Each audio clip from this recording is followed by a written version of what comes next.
welcome back, everybody. So today we are going to have Beer Advent Calendar Day 2 from Bell's. If you missed the first one, we kind of didn't review that because I just put a review out on that a month or so ago. But this is Day 2. Bell's did release this year.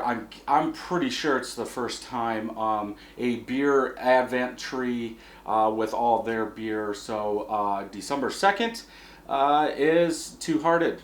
Now, I have had this a lot. Obviously, being this close to Bell's, all the parties, all the weddings that I go to do have this beer on tap. Almost every single, say, restaurant has it, so you're gonna see it all around. Even the baseball games have it, but our local team, I think they're partners with Bell's, so it's a lot of Bell's beers. I have not reviewed this. I think it was last year was the last time I reviewed it. I'm not sure. But we'll go ahead and do this year's version. I took the top off already, but this was packaged on 10/17/2019. 7% ABV, shelf life is 6 months. Classic beer. I can't believe they didn't put this as number one, just for the simple fact that they were named the number one beer this year. So I was thinking in my head that it would be in the number one slot, but it wasn't, so we will go with that.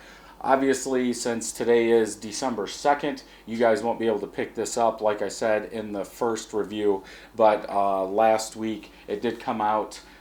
This Advent calendar did come out on Tuesday, and by 1 o'clock it was sold out, and then they released more on Black Friday. I don't know if I said it in the first one or not, but this, for 24 beers, it was $55 plus tax plus deposit.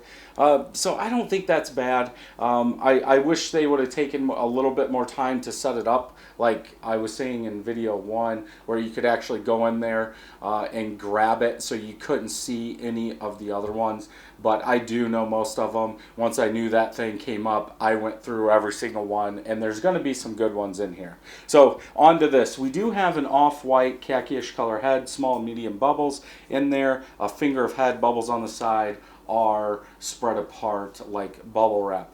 Color, golden in color, golden orange color, some particles floating in there, hop, nutrients, yeast, whatever. The carbonation seems a little high on this one. Lots and lots of bubbles. Let's go ahead and smell. You do get that citrus, that a faint grapefruit. I've been brewing a lot with Centennial, and that's what this uses. But that citrus, that grapefruit, a little bit of pine comes out. I have not. I think in some of my latest 2 hop batches of Centennial and Cascade, I did get some of that pine, but this really comes off as like a grapefruit pine. You do have that sweet malt in there, but that's going to help drive the ABV up, so you should get some of that smell. Let's go ahead and taste.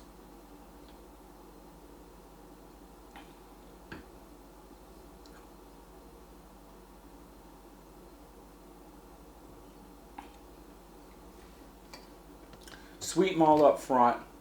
It's very mellow in there. It's not like it's not sticking out like it just punches you in your face. It's nice, mellow.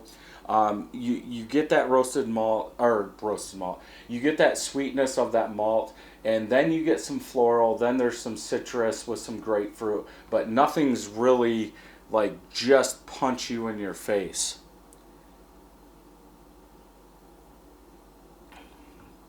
Very, very smooth. If anything, I would almost say it's, from the other ones I've had, it seems like it is a little bit overcarbed.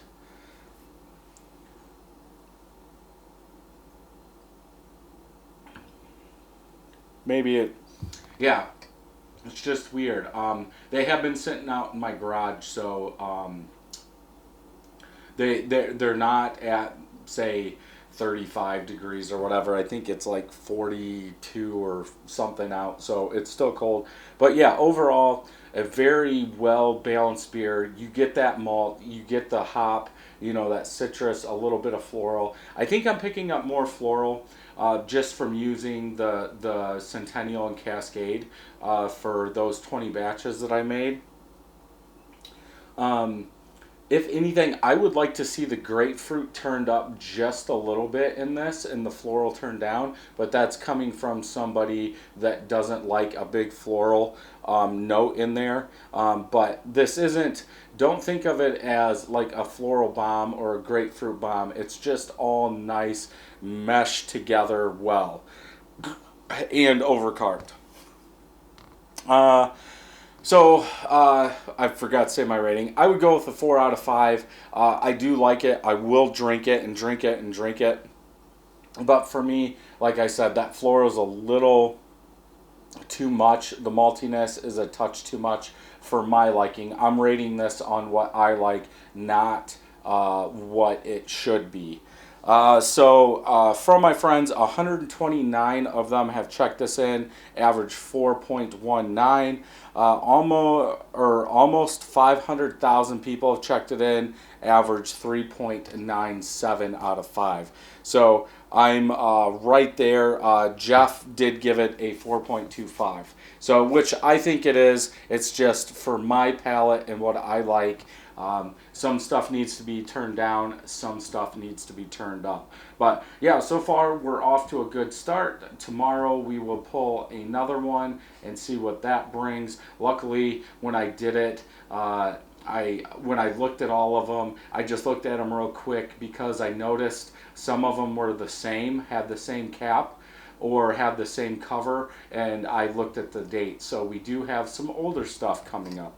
So hopefully you enjoyed this review. Thumbs up if you did, thumbs down if you didn't. Make sure you hit that subscribe button and ring that bell so you know when new videos are coming out. And until next time, happy brewing.